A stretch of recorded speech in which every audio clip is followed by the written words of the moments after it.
Student start करते हैं आज का वीडियो क्लास 7 के chapter number 5 lines and angles के साथ एक्सरसाइज 5.2 के क्वेश्चन नंबर 4 से हम स्टार्ट करने वाले हैं। तो चलिए देखते हैं क्वेश्चन नंबर 4 जो कि हमारे पास है find the value of x in each of the following figure if l is parallel to m। तो इस क्वेश्चन में हमें बोला है कि हमें x की वैल्यू फाइंड करनी है ईच फिगर में। दो फिगर हमें दिए हैं क्वेश्चन में और जिसमें कि l जो है लाइन m के पैरेलल है। तो चलिए देखते हैं कैसे हम करने वाले हैं। अगर हमारे पास l और m पैरेलल है तो x की वैल्यू हम कैसे फाइंड कर सकते थे। अगर हमारे पास ये वाला एंगल होता तो हम करस्पॉन्डिंग एंगल्स को इक्वल करके x की वैल्यू फाइंड कर सकते हैं। तो इसको हम ले लेते हैं y। अगर हमें y की वैल्यू पता चल जाए तो y is equal to x हो जाएगा क्योंकि करस्पॉन्डिंग एंगल्स फॉर्म हो रहे हैं। तो चलिए पहले y की वैल्यू को फाइंड करते हैं। तो y की वैल्यू को कैसे हम फाइंड कर लेंगे, ये हो जाएगा 110 plus y is equal to 180 degree. क्योंकि l जो है एक स्ट्रेट लाइन है और स्ट्रेट लाइन में ये दो एंगल्स बन रहे हैं तो इनका जो सम होता है वो सप्लीमेंट्री होता है, 180 डिग्री होता है। इसके लिए रीज़न होता है लीनियर पेयर एंगल्स। अब y की वैल्यू को हम फाइंड कर लेंगे तो y हो जाएगा 180 डिग्री माइनस 110 डिग्री। तो y की जो वैल्यू आएगी वो आएगी 70 डिग्री। अब angle y is equal to angle X Y, इसके लिए जो रीज़न होगा वो ये होगा करस्पॉन्डिंग पेयर ऑफ एंगल्स। क्योंकि L और M जो है वो पैरेलल हैं, तो जब पैरेलल लाइंस होती हैं तो जो कॉरस्पॉन्डिंग एंगल्स होते हैं वो इक्वल होते हैं। तो y अगर 70 डिग्री है तो x भी 70 डिग्री होगा। कॉरस्पॉन्डिंग एंगल्स इक्वल कब होते हैं, जब जो ट्रांसवर्सल लाइन होती है वो दो पैरेलल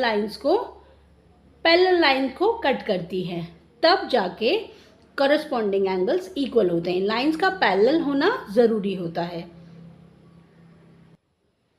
चलिए देखते हैं नेक्स्ट क्वेश्चन हमारे पास नेक्स्ट जो फिगर है वो हमें इस तरीके से दिख रहा है। इसमें जो लाइन L और M है वो पैरेलल है, A और B के बारे में हमें नहीं पता है। तो अगर हम देखें कि क्योंकि लाइन L और M जो है पैरेलल है और अगर हम B लाइन को ना देखें, सिर्फ A लाइन को अगर हम देखें तो A लाइन को अगर हमें दिख रहा है कि जो 110 डिग्री है और x है, सॉरी जो 100 डिग्री और x है वो क्या फॉर्म कर रहे हैं, corresponding pair of angles form कर रहे हैं। और लाइन L और M जो है आपस में पैरेलल हैं, तो इसलिए x जो होगा वो क्या होगा, 100 डिग्री हो जाएगा। 100 जो है x डिग्री के इक्वल क्यों हो रहा है, क्योंकि L और M जो है पैरेलल लाइंस हैं और पैरेलल लाइंस के बीच जब पैरेलल लाइंस में जब इस तरीके के एंगल होते हैं तो वो क्या होते हैं, करस्पॉन्डिंग पेयर ऑफ एंगल्स होते हैं। तो x is equal to 100 degree, इसके लिए रीज़न हो जाएगा करस्पॉन्डिंग एंगल्स। और करस्पॉन्डिंग एंगल्स कब इक्वल होते हैं, जब लाइन पैरेलल होती है। क्योंकि हमें दिख रहा है L और M जो है पैरेलल हैं। एक ट्रांसवर्सल लाइन अगर हम A को देखें तो उसके बाद हमें क्या मिलता है कि करस्पॉन्डिंग पेयर ऑफ एंगल्स मिलते हैं, तो ये एंगल जो है आपस में इक्वल हो जाएंगे। तो x की जो वैल्यू हमारे पास यहाँ पे आई वो आई 100 degree.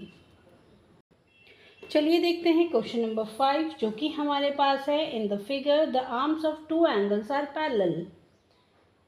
If angle ABC is equal to 70 degree then find angle DCG and DEF।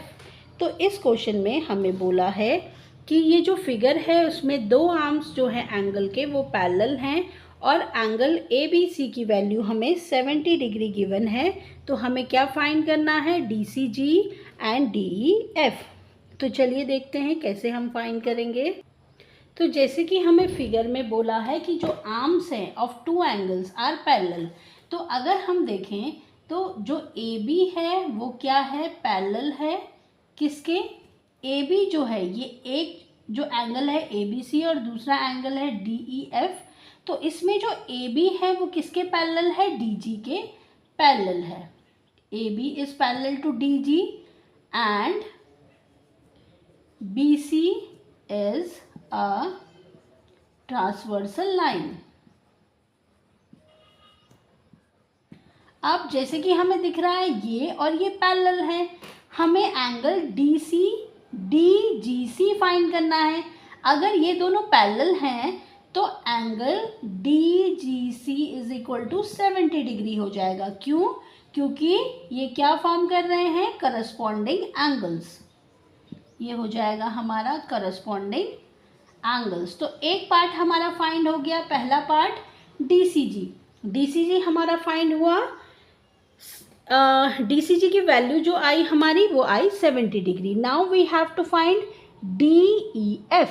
अब हमें ये वाला एंगल फाइंड करना है, तो चलिए देखते हैं कैसे हम फाइंड करेंगे। सेकेंड पार्ट अब हमें फाइंड करना है, वो है एंगल DEF। अब क्वेश्चन में हमें बोला था कि जो आर्म्स हैं एंगल्स की वो पैरेलल हैं, तो पहले वाले में AB is parallel to DG। अब BC parallel to EF। BC जो है पैरेलल है EF के, तो DE को हम क्या बना लेंगे, DE is a transversal line. ये एक ट्रांसवर्सल लाइन है, तो जो एंगल DGC है वो किसके इक्वल हो जाएगा, एंगल DEF के। क्यों? क्योंकि ये भी क्या बना रहे हैं, करस्पॉन्डिंग एंगल्स। अब जो DGC है उसकी वैल्यू आई थी 70 डिग्री पार्ट 1 में। अब DCG 70 डिग्री है, इसका मतलब DEF भी कितना होगा, 70 डिग्री होगा।